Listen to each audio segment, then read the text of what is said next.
One of the key people in your choir is about to leave, the one that knows where everything is and how everything works. That is the nightmare scenario that keeps many choir leaders up at night. And it's even more devastating than that because these are never large teams. One person leaving from a team that size leaves a gaping hole and a mad scramble from everybody else to keep the lights on. So yes, chances are this is going to happen to you, and it might happen sooner than you think. Welcome to the Choir Genius channel. I'm Tom Metzger. Turnover in choir leadership is inevitable. It's going to happen to you over and over again if it hasn't already.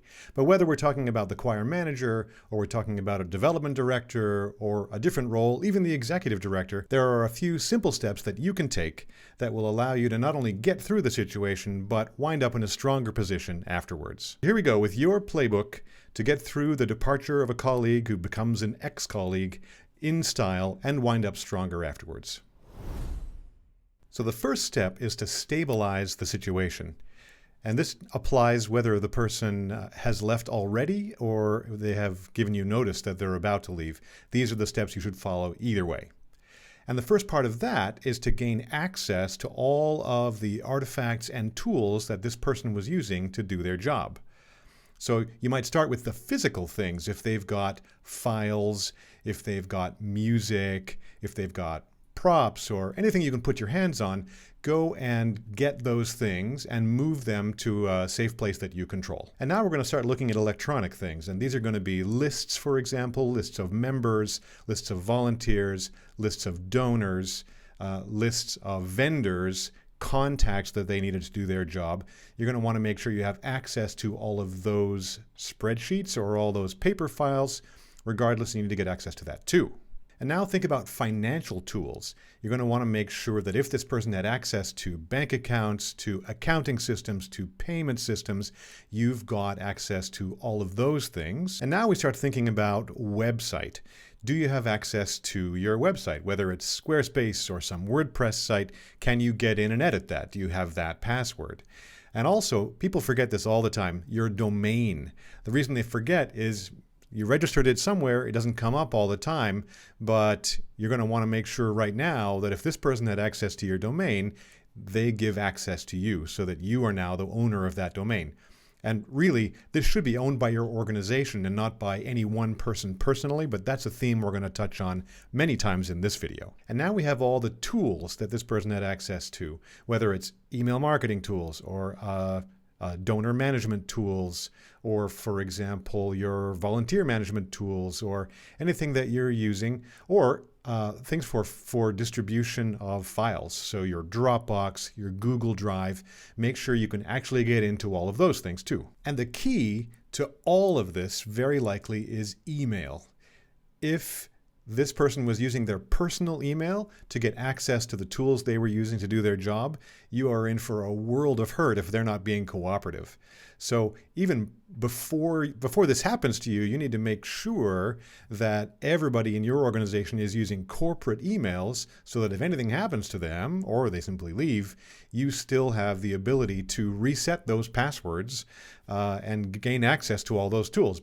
One tool you can use for this is the Google suite of tools so that everybody has an email address that can be recaptured by the administrator if need be.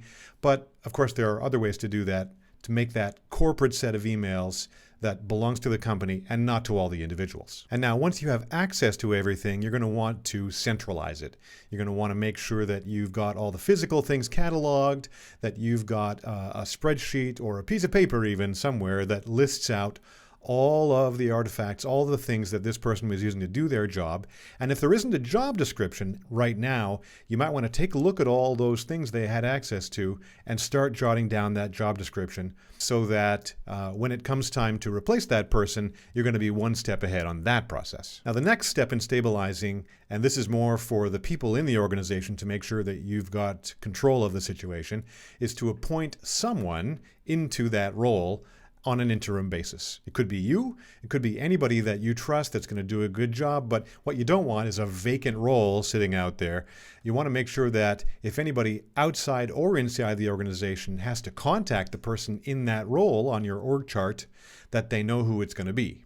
So Find a person, put that name on there until you can replace the position permanently. And finally, the last part of stabilization is going to be communicating to your organization what's going on. So you're going to let them know, we have collected everything, we're in control, this is the name of the person who's going to be doing this job for the interim until we find a replacement, here's how you can contact them and when you should contact them, and everything's under control. And you're going to want to convey a sense of calm, a sense that everything is fine. Even if you're not too sure that everything is fine, it's a good idea to give everybody that impression. And as a quick aside, if you're getting value from this video, please go down below and give it a like.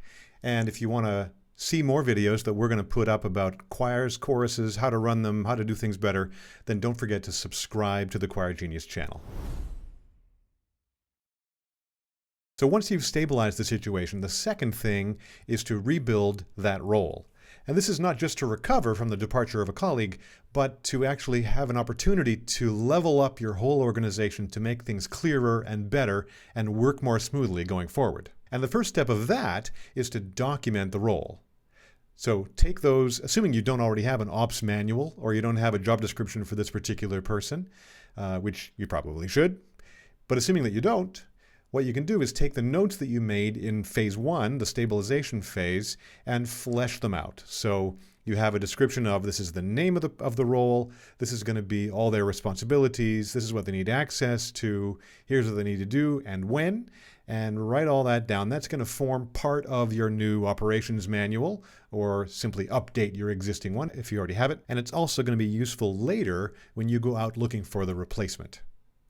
And now, one critical thing to get right here is to focus on the ideal role, not what the person was actually doing, because maybe they weren't doing what they should have been doing. Maybe there's a better way to talk about that role and to collect it all in a coherent way that fits with the rest of the pieces of your org chart better than what that person was doing. So don't limit yourself to what was actually happening. Think about it in a more abstract sense and allow yourself to make changes if changes seem appropriate. Now, those of you who have done some study on small business or maybe started a small business yourself will recognize this is a lot like what you'll find in a book called The E-Myth Revisited, where one of the critical errors people make when they make a company is they have their people together and they go, okay, you do this, what do you want to do? Why don't you do this, you do this?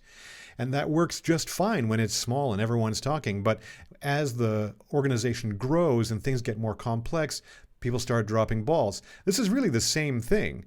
So rather than start with the people, you want to look at what does your choir, what does your chorus want to do in the world, and then design your org structure accordingly, right? If you want to be able to take donations, to gather donations, if that's a big part of your income, then you want to make sure that there's a person responsible for that on your org chart. So now consider your new role that you are reconstituting.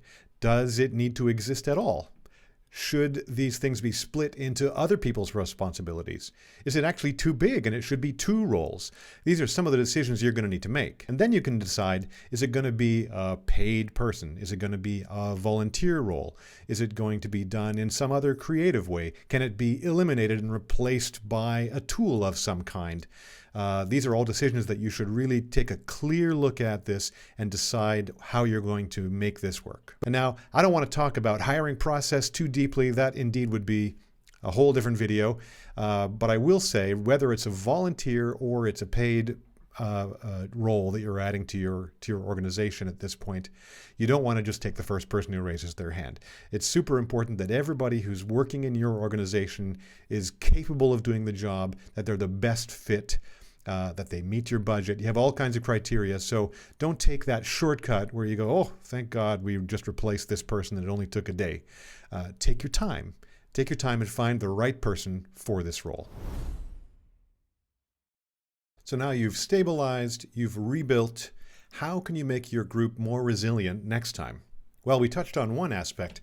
All of these different tools that you're using, you really need to have one place where all of those URLs, all of those usernames, all of those passwords are collected, and a place that more than one person can access. You're going to want to find something that can be shared by multiple people so you don't wind up with this single point of failure problem. The next important thing to consider is, why did this person leave? Is there anything we can learn from that?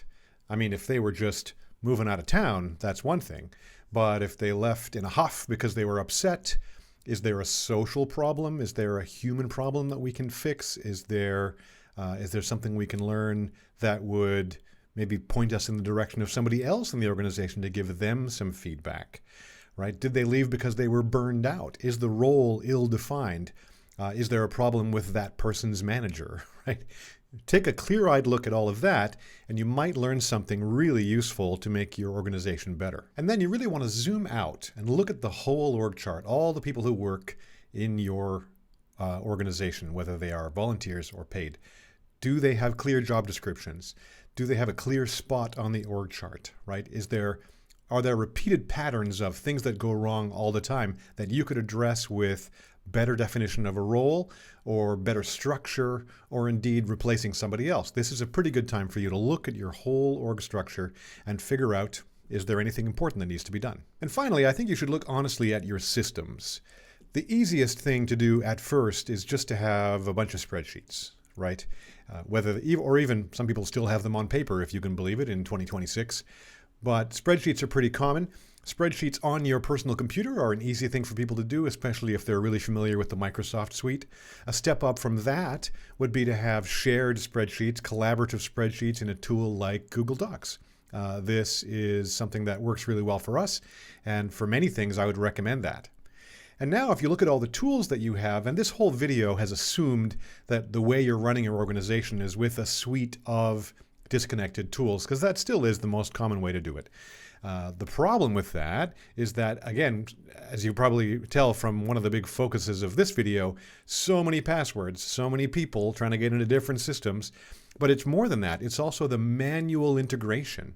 So let's say you've got a form where people sign up, and then you create an invoice in a different tool, and then they pay you, and then you mark them as paid in your bookkeeping tool, and then you put them on a list so that they get your emails from your communication tools, and on and on and on. There's a lot of manual integration. That takes time.